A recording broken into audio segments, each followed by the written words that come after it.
So this isn't in your book, so if you guys want to just find a section where you can just write in. Let's say I have A plus B plus C times D plus E. Now,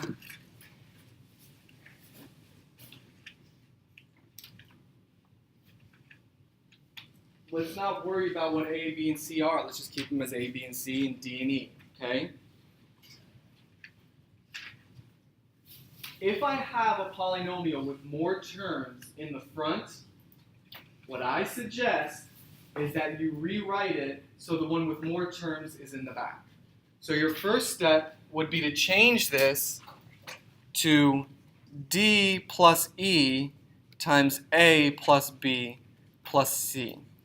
Now you might be wondering why. Well, if I have this in the front, then I'm distributing all three of these terms here, this one, and this one, right? All three to those two. Now technically I'm doing the exact same operations, but in this case I'm just doing this one to 1, 2, 3, and this one to 1, 2, 3. And that seems a lot more manageable, doesn't it? Even though it's the exact same thing. So what I suggest is always bring your polynomial with the least number of terms to the front. All right? And then once you've done that, just go ahead and start. Draw the line. The first one is dA. Then draw the next line. Plus dB. Then draw the next line. Plus dC. Okay? Draw the next line. Plus EA. Draw the next line. Plus EB. And now my brother comes in the room and he's like, check out this new video game score. I just got the new cape and it's like the new medallion. And he's just like talking to you and you love your little brother. So you're just like, man, that's so cool. Like, show me more. Like, and you just like, and you give him potato chips or something and you're just hanging out with him.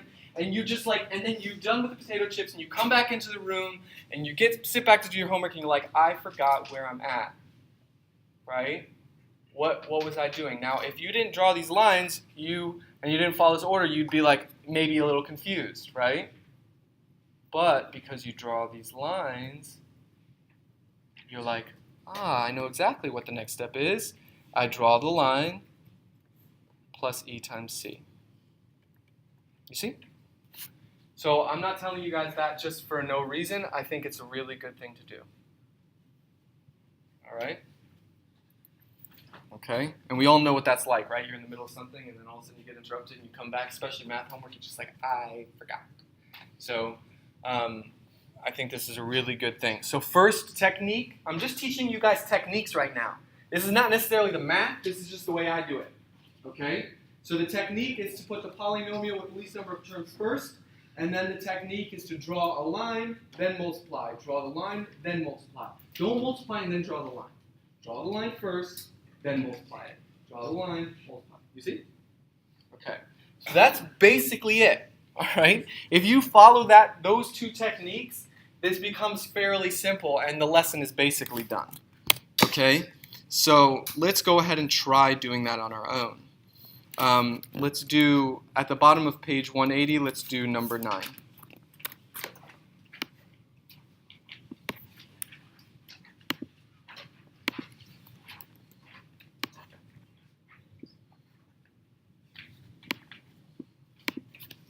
And try to do it in the exact technique that I just showed you. Now, with that being said, will I give you points off if you don't use this technique? No. If you have another technique, that's cool. If you find a better way, or if you know a better way that maybe one of your previous teachers showed you, go ahead and use it. That's fine with me. The difficulty is, if you use my technique and then you make a mistake, I can easily identify where the mistake was and I can help to give more partial credit. If you use someone else's technique, and maybe to me I get annoyed by it or something, which hopefully I won't, then it's harder for me to grade your papers, which thus makes it harder for me to give partial credit. So I just suggest you use this technique. And I'm not trying to twist your arm on that, though it kind of seems like I am.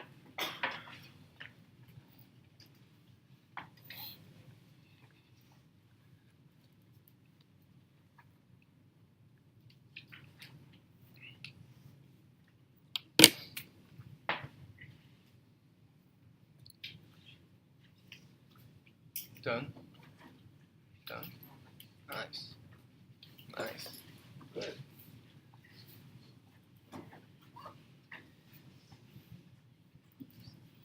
Now, if you remember the way that, well, I'll give you another 30 seconds, and then I'll start talking more.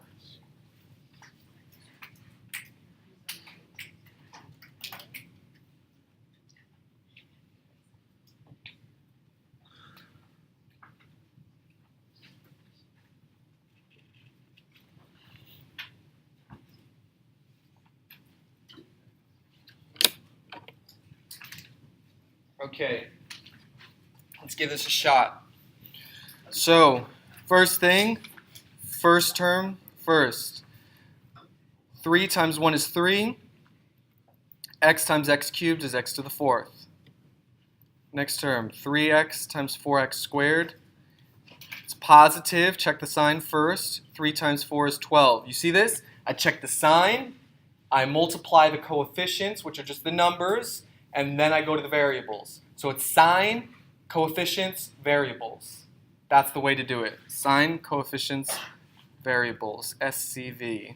If you can come up with a fun acronym, is that what it is for that? Okay, 12x to the 3rd, sign, coefficients, variables. Then 3x to the negative 7, thank you. 3x to the negative 7. See right there, I was like, where was I? Right? 3 times negative 7 is negative 21x. Cool.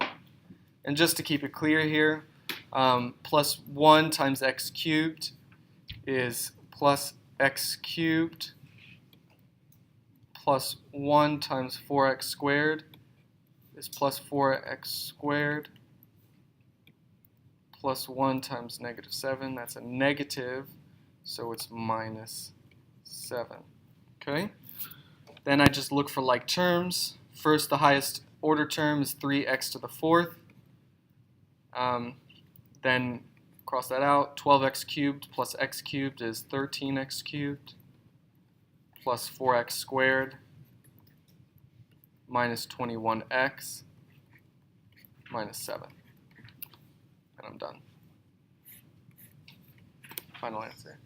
Any questions about this? No?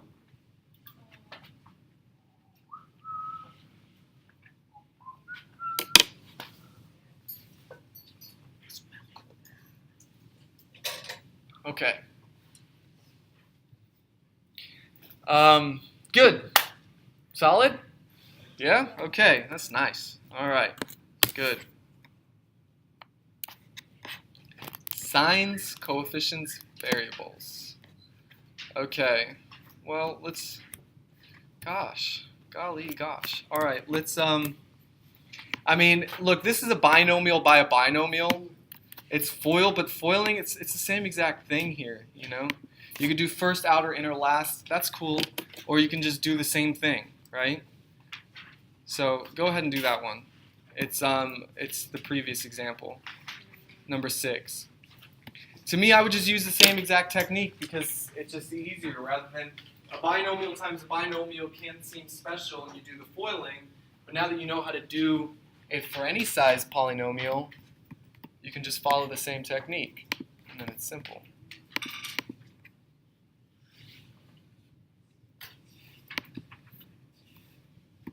Technically, foiling is the exact same thing I was just saying anyway.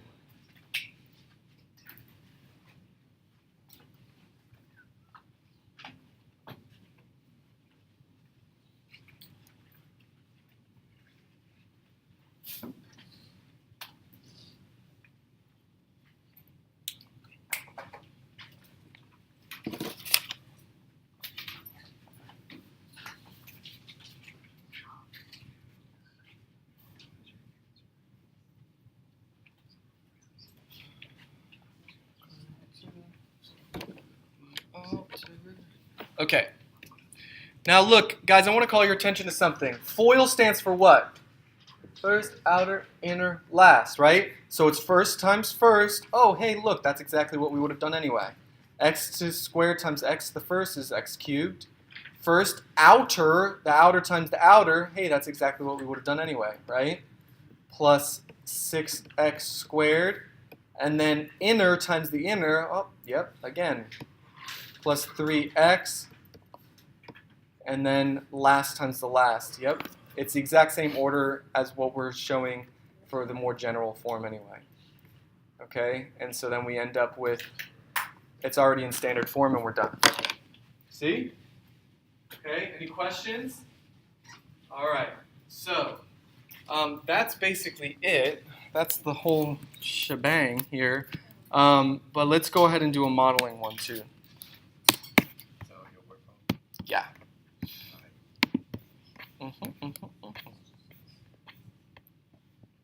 Okay. All right, gardening.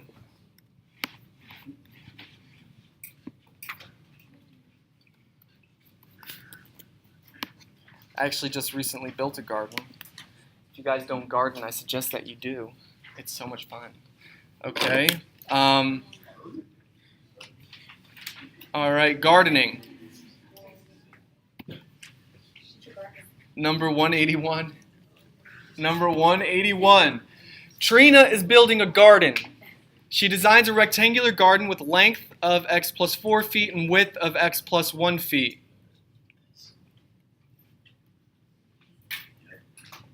So here's x plus 4 and x plus 1.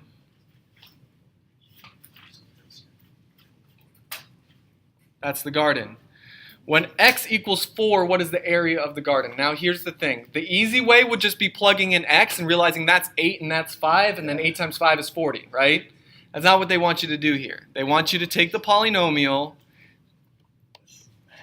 and multiply it, right? Area equals length times width, right? The length is x plus 4. The width is x plus 1. So the area equals x plus 4 times x plus 1. First, outer, inner, last. The area equals x squared plus x plus 4x plus 4. So the area equals x squared plus 5x plus 4. And then when x equals 4, the area will equal 4 squared plus 5 times 4 plus 4, or 16 plus 20 plus 4 equals 40. And we managed to do a whole lot of extra work when it was completely unnecessary. Yay! You don't. You would never have to do this.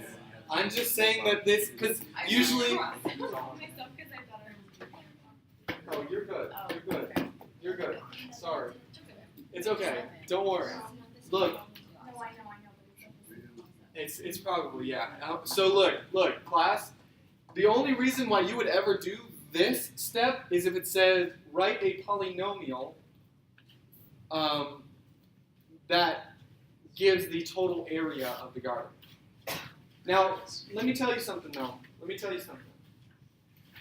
It says when x equals 4, what's the area of the garden, right? So you could just plug it in and you're done. You just multiply and you're done, right? But what if I wasn't just interested in when x equals 4? What if I was interested in a whole range of values of x, like x equals 3, 4, 5, 6, 7, 8, 9, 10, 11, 12, something like that, right? Well, then it wouldn't make a whole lot of sense to plug in every single time and then multiply when I could just come up with this one expression and then plug x into that expression once. Does that make sense to you guys?